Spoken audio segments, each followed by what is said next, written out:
جتنے کی وصیت ہے انہیں اس مالیت کے تناسب سے دیا جائے گا۔ جیسے میں نے قرض کے اندر بات کہی تھی کہ قرضے زیادہ ہو جائیں اور ترکہ کم ہو، اور قرض دینے والے کئی لوگ ہیں تو جن کے زیادہ ہیں ان کو کچھ زیادہ ملے گا، یعنی پورا تو کسی کو نہیں ملے گا، پورا تو کسی کو نہیں ملے گا، ہر ایک کو کم ہو جائے گا، لیکن سب کو برابر نہیں دیا جائے گا۔ کم تو سب کا کیا جائے گا، برابر کسی کو نہیں دیا جائے گا، برابر نہیں، بلکہ قرضوں کے تناسب سے دیا جائے گا۔ کسی کا قرضہ 6 روپیہ ہے، کسی کا قرضہ 12 روپے ہے، یعنی ڈبل اور آدھے کا معاملہ ہے، تو 3 روپیہ دینے ہی کی گنجائش ہے، 3 روپیہ دینے ہی کی گنجائش ہے قرض دہندہ کو، تو 12 روپے والے کو 2 روپیہ دیں گے، اور 6 روپیہ جس نے قرض دیا تھا اس کو 1 روپیہ دیں گے۔ تو یہ قرضوں کا تناسب ہو گیا، ڈبل اور آدھے کا۔ ایک مثال میں نے دی، یہ بات مزید آئے گی۔ ایسی ہی وصیت کے نافذ کرنے کے اندر بات ہوگی کہ کفارے کی ادائیگی میں 12 روپے خرچ ہو رہے ہیں، اور زید و عمر بکر کے لیے وصیت جو ہے وہ اس کے لیے 6 روپے خرچ ہو رہے ہیں، اور وصیت نافذ کرنے کی گنجائش خالی 3 روپے کی ہے، تہائی جو ہے خالی 3 روپے آ رہے ہیں۔ ایک مثال میں دے رہا ہوں، آپ اس مثال کو ذہن میں رکھیے کہ تہائی مال میں وصیت جو ہے نافذ کرنے کے لیے خالی 3 روپے بچ رہے ہیں۔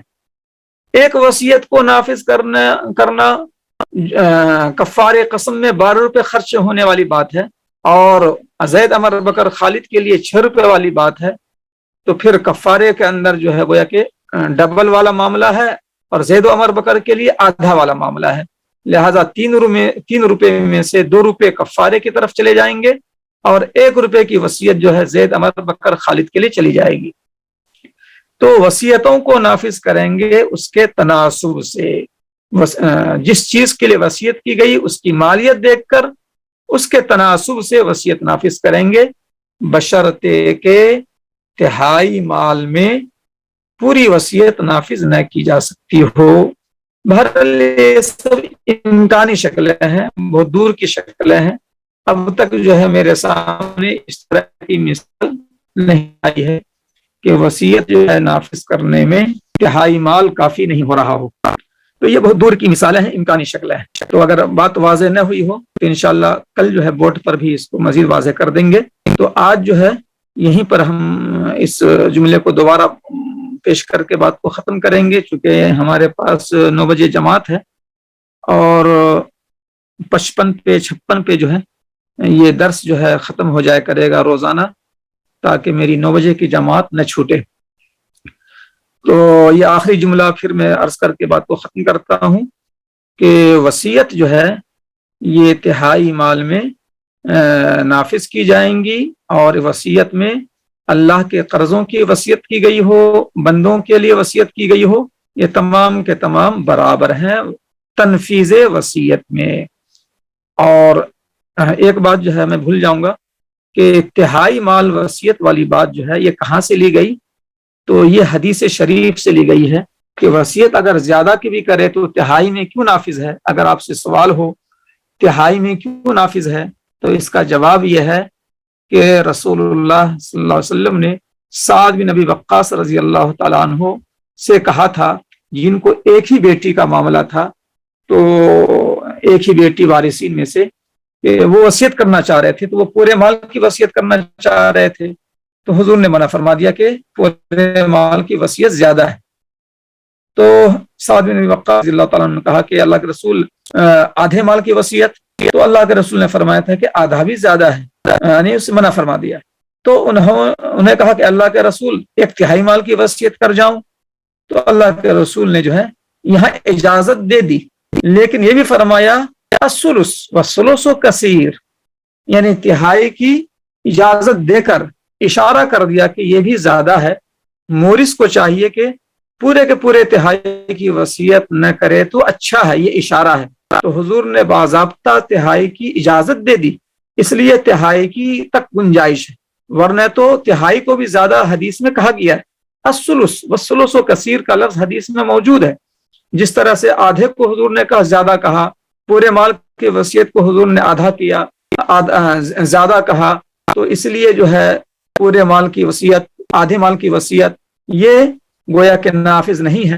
اور تہائی مال کو بھی حضور نے زیادہ کہا، لیکن تہائی کی حضور نے باضابطہ اجازت بھی دی، اس لیے تہائی مال تک گنجائش ہے. لیکن اشارہ موجود ہے کہ تہائی مال تک کی بھی وصیت جو ہے یہ زیادہ ہی کے دائرے میں ہے، لہٰذا کم کرنا چاہیے تاکہ وارثین کو زیادہ سے زیادہ ملے. تو یہ بات جو ہے وصیت کے تعلق سے پوری ہو گئی.